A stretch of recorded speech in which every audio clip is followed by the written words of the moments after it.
सुप्रभात बच्चों। ऑनलाइन कक्षा में आप सभी का स्वागत है। बच्चों, आज हम कक्षा 5वीं हिंदी व्याकरण के अंतर्गत निबंध लेखन के बारे में पढ़ेंगे। बच्चों, क्या आपने इससे पहले निबंध लिखा है? नहीं? तो आइए जानते हैं कि निबंध किसे कहते हैं और इसे किस प्रकार लिखा जाता है।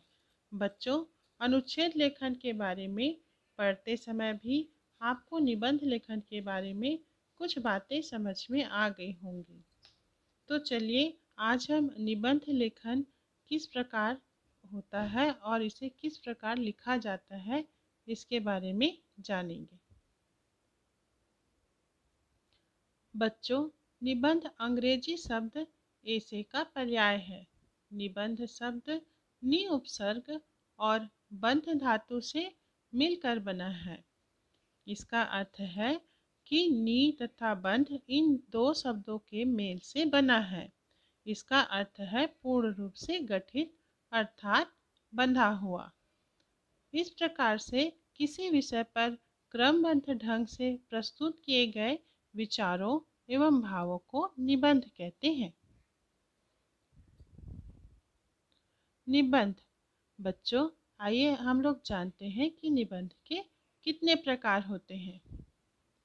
बच्चों, निबंध के 4 प्रकार होते हैं। पहला है वर्णनात्मक, दूसरा विचारात्मक, तीसरा भावात्मक और चौथा विवरणात्मक। तो हम इसको बारी बारी से विस्तृत रूप में अब जानते हैं। पहला वर्णनात्मक निबंध। बच्चों, इन निबंधों में किसी मेले या त्योहार आदि का वर्णन होता है, जैसे होली, दशहरा आदि। दूसरा विवरणात्मक निबंध। बच्चों, इन निबंधों में किसी स्थान या स्मारक आदि का विवरण दिया जाता है, जैसे लाल किला, ताजमहल आदि। तीसरा भावात्मक निबंध। भावात्मक निबंधों में भावों की प्रधानता होती है।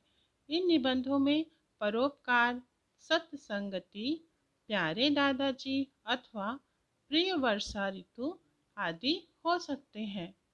बच्चों, चौथा प्रकार है विचारात्मक निबंध।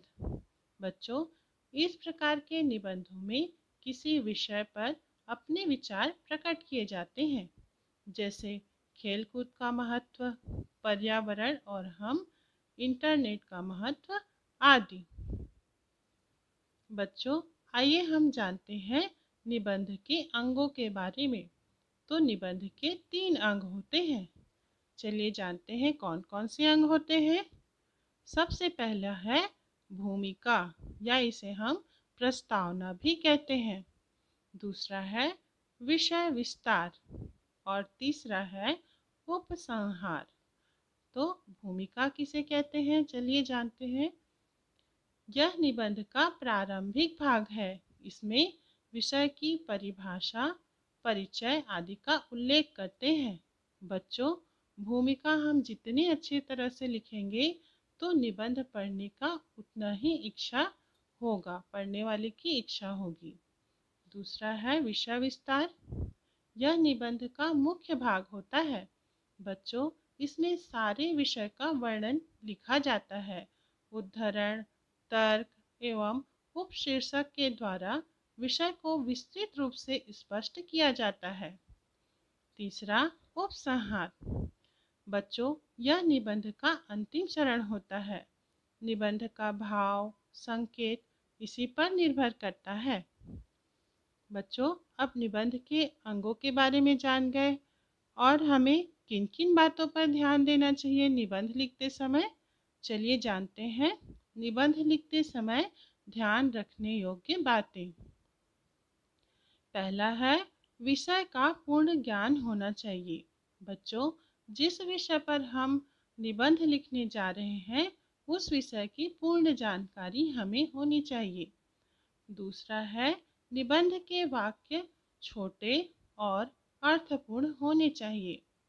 तीसरा है निबंध में यथास्थान मुहावरों, लोकोक्तियों एवं सूक्तियों का भी समावेश होना चाहिए। इससे आपका निबंध बहुत ही प्रभावशाली होगा। आगे है, निबंध में वर्तनी और विराम चिन्हों तथा व्याकरण के नियमों का पूरा ध्यान रखना चाहिए। अगला है, निबंध में विचारों की अभिव्यक्ति अच्छी तरह हुई हो, अर्थात आप जो बातें दूसरों तक पहुंचाना चाहते हैं या जो विचार आप अपना अभिव्यक्त कर रहे हैं उसको अच्छी तरह से निबंध में लिखना है ताकि आपकी भावनाएं उसमें व्यक्त हों। अंतिम है, भाषा सरल या विषयानुकूल होनी चाहिए। शब्दों की सीमा का पूरा ध्यान रखना चाहिए। बच्चों, निबंध लिखते समय हमें अपनी भाषा को सरल और सहज में होना चाहिए और जो विषय हम लिख रहे हैं उसके अनुकूल होना चाहिए। और कभी-कभी परीक्षाओं में हमें समय सीमा दिया जाता है और उसको हमें समय सीमा के अंदर ही लिखना चाहिए। जैसे कि 200 शब्द में लिखो, 100 शब्दों में लिखो, तो हमें उस सीमा का ध्यान रखते हुए लिखना चाहिए। धन्यवाद।